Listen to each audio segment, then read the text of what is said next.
Diamonds, Eramallur, Vadathala. Angamaly കാര്യവിചാര സദസ്സിന്റെ ആഭിമുഖ്യത്തിൽ George Stephen രചിച്ച ഇന്ത്യ തിരഞ്ഞെടുപ്പ് അധികാരത്തിന്റെ ഇടനാഴികൾ എന്ന പുസ്തകത്തിന്റെ ചർച്ച നടത്തി. അങ്കമാലി കാര്യവിചാര സദസ്സിന്റെ ആഭിമുഖ്യത്തിൽ ജോർജ് സ്റ്റീഫൻ രചിച്ച ഇന്ത്യ തിരഞ്ഞെടുപ്പ് അധികാരത്തിന്റെ ഇടനാഴികൾ എന്ന പുസ്തകത്തിന്റെ ചർച്ച നടത്തി. കവിയും സാഹിത്യകാരനുമായ ഡോക്ടർ സുരേഷ് മുക്കന്നൂർ ഉദ്ഘാടനം ചെയ്തു.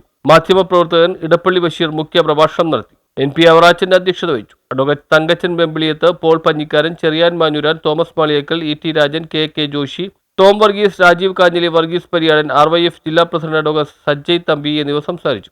ആ ഇറങ്ങുന്ന പുസ്തകങ്ങളൊക്കെ ഇന്ത്യൻ ജനാധിപത്യവുമായി ബന്ധപ്പെട്ട് കിടക്കുന്ന ഏറ്റവും പ്രധാനപ്പെട്ട ആധികാരികമായ പ്രഖ്യാപനങ്ങളുള്ള പുസ്തകങ്ങളുടെ ഒരു നീണ്ട പട്ടിക 1, 2, 3 എന്ന് എഴുതുന്നതിന് പകരമായി ഓരോരോ സന്ദർഭങ്ങളിൽ ഏറ്റവും പ്രധാനപ്പെട്ട കാര്യങ്ങൾ പരാമർശിക്കുമ്പോൾ ഈ പുസ്തകങ്ങളൊക്കെയും അതിലേക്ക് കൊണ്ടുവരുന്നു എന്നുള്ളത് നമ്മൾ വായിക്കുന്ന പുസ്തകത്തിൽ അങ്ങനെയുള്ള നിരവധിയായ മേഖലകൾ തൊട്ടിട്ടുണ്ട് എന്നുള്ളതാണ്. ഏറ്റവും നല്ല ഉദാഹരണമായിട്ട് എനിക്ക് തോന്നിയത് കട്ജുവിന്റെ ഇന്ത്യൻ ജുഡീഷ്യറി തന്നെയും കൊഴിഞ്ഞു പോകുന്നതിനെ കുറിച്ച്, അതിന്റെ ഒരു അവസ്ഥയെക്കുറിച്ച് പ്രതിപാദിക്കുന്ന പുസ്തകമുണ്ട്.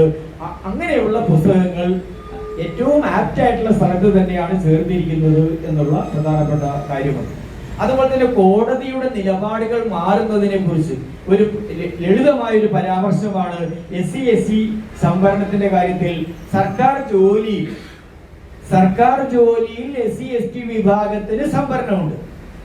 എന്നാൽ സർക്കാർ ജോലിയിലെ SC/ST വിഭാഗത്തിന് പ്രൊമോഷന് സംവരണം ഭരണഘടനാപരമല്ല. എന്റെ കാഴ്ചപ്പാട് മാറിപ്പോകുന്നതാണ് ഞാൻ ഈ പറഞ്ഞത്. എനിക്ക് ജോലി കിട്ടിയത് സംവരണത്തിന്റെ അടിസ്ഥാനത്തിലാണെങ്കിൽ ഞാൻ ഇത്ര കാലം സർവീസ് നിർവഹിച്ചാൽ. ജോർജ് സ്റ്റീഫൻ എഴുതിയ ഇന്ത്യ തെരഞ്ഞെടുപ്പ് അധികാരത്തിന്റെ ഇടനാഴികൾ സ്വതന്ത്രാനന്തര ഇന്ത്യയിലെ 18 ലോക്സഭാ തെരഞ്ഞെടുപ്പുകളെ സംബന്ധിച്ച ശാസ്ത്രീയ വിശകലനങ്ങളും ഡാറ്റകളും അടങ്ങിയ ആധികാരിക ഗ്രന്ഥമാണെന്ന് മാധ്യമപ്രവർത്തകൻ ഇടപ്പള്ളി ബഷീർ അഭിപ്രായപ്പെട്ടു. വിൽക്കാനിന്റെ വിവാദങ്ങൾ, മാറ്റമില്ലാത്ത മാറ്റം, അഴിമതിയും അധിനിവേശവും, മുന്നണി രാഷ്ട്രീയവും, താത്വിക പ്രശ്നങ്ങളും, യൂട്ടേൺ ജനതയും ജീവിതവുമാണ് RSP ജില്ലാ സെക്രട്ടറി കൂടിയായ ജോർജ് സ്റ്റീഫന്റെ ഇതര കൃതികൾ. News bureau, Angamaly.